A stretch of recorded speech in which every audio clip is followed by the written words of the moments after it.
लागत इथपर्यंत आलो, पण त्या प्रत्येक ठेचेला त्याच्यावर मलमपट्टी करणारे कोण असतील तर धोंडे साहेब होते. कधी खचून दिलं नाही. म्हणजे मागचं तर तुम्हाला सगळ्यांना मी सांगत आलेच आतापर्यंत, पण तुम्हालाही हे ज्ञात असेल की पाठपुरावा टीम म्हणून जेव्हा आम्ही मंत्रालयात जायचो काम कुठेतरी रखडलेलं असायचं.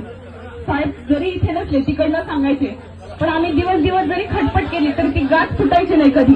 शेवटी सरांना इथपर्यंत यावं लागायचं आणि वेळ पडली तर सर अगदी तिकीट नाही मिळालं रेल्वेचं तर स्वखर्चानं विमानाचं तिकीट बुक करून इथपर्यंत यायचे. काही दुसरं कारण नसायचं. नागपूरचं पण मला आठवतंय की नागपूरला सुद्धा आपण जेव्हा आंदोलनाला बसलो त्यावेळेस सुद्धा कुठलंही स्वतःचं वैयक्तिक काम घेऊन तिथं आले नव्हते. फक्त आणि फक्त समग्रच्या कंत्राटी कर्मचाऱ्यांना न्याय मिळवून द्यायचा, त्यांची जी संविधानिक मागणी आहे, 20 वर्षांचा जो लढा आहे, इतरांनी त्यांना जे लुबाडलं आहे त्यांच्या हक्काचं त्यांच्यापर्यंत मिळावं याच्यासाठी साहेबांनी आपल्या पाठीमागे उभे राहिले. म्हणजे आतापर्यंत आपण स्वामी समर्थांचं घेतो तेव्हा तिथे वाक्य लिहिलेलं असतं की भिवू नकोस मी तुझ्या पाठीशी आहे. साहेब मला त्या स्वामी समर्थांसारखे दिसायचे, मला तुझ्या महाराजांसारखे दिसायचे. मला संकट पडेल त्यावेळेला साहेब 100% उभे राहतील. कालही मला असं वाटत होतं. संध्याकाळपर्यंत परिस्थिती खूप विपरीत होती खरं सांगायचं तर. साहेबांनी सांगितलं होतं मी सोमवारी येणार आणि गुरुवारीपर्यंत तुमचा निकाल लावणार, तुम्हाला मैदानात पेढा खाऊ घालणार, आनंदाचा गुलाल उडावून जाणार, मगच मैदान सोडणार. आणि मला विशेष वाटतं की जे ठरवलेलं असतं म्हणजे आम्ही कंत्राटी कर्मचारी असून आमच्याकडे जे नियोजन नव्हतं म्हणजे आपल्याला पुढे काय स्टेप करायची हे आपल्यालाच माहित नसायची की कसं पुढे जायचंय, पण त्याचं उत्तर सरांच्याकडे असायचं. सगळा स्वाध्याय आधीच सोडवलेला असायचा आणि मग आपल्याला असं वाटायचं की मी किती टेन्शन घेतलं होतं पण सरांनी हे किती विनया पार पाडलं की सहज सहज ते सोडलं. आणि याचं उदाहरण म्हणजे अगदी कालचं ताजं उदाहरण देते की सोमवारपासून सर इथं होते, अनेक खटपटी करत करत हा प्रवास झाला.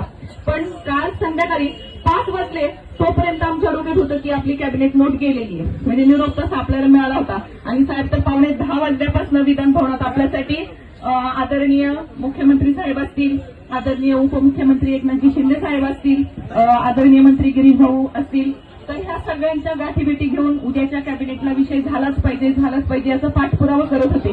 पण हा पाठपुरावा करत असताना कॅबिनेट नोटची जबाबदारी आमच्यावर दिली होती आणि आम्ही निश्चिंत होतो की आम्ही संबंधितांना विचारल्यावर त्यांनी सांगितलं होतं की कॅबिनेट नोट तुमची पुटअप केलेली आहे, पण कुठे पुटअप केली हा आमचा अर्धवट विचार होता.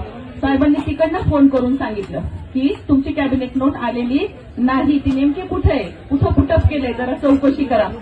पण त्याच्यातही आम्हाला फारसं यश मिळू शकलं नाही कारण 2 तास वेटिंग केलं तरी पण आम्हाला त्याचं उत्तर गवसत नव्हतं की आपली कॅबिनेट नोट नेमकी कुठं पुटअप केली आहे, कोणी कशा पद्धतीने कुठं जायचंय, प्रवासच समजत नव्हता.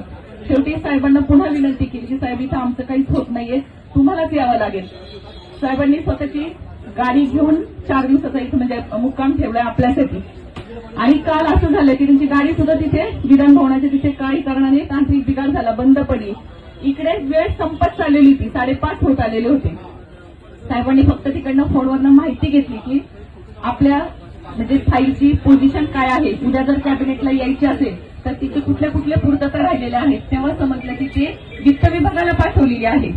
मग वित्त विभागातून सही होऊन पुन्हा ती शालेय शिक्षण विभागाला येणार, शालेय शिक्षण विभागाकडनं सीएसला जाणार, सीएस कडनं दोन्ही डीसीएमच्या सही होणार आणि मग कॅबिनेट. हा एवढा प्रवास ऐकून माझं डोळ्यापुढे अक्षरशः अंधार यायला लागला की एवढं आता 5-5:30च्या नंतर कसं करणार आहे.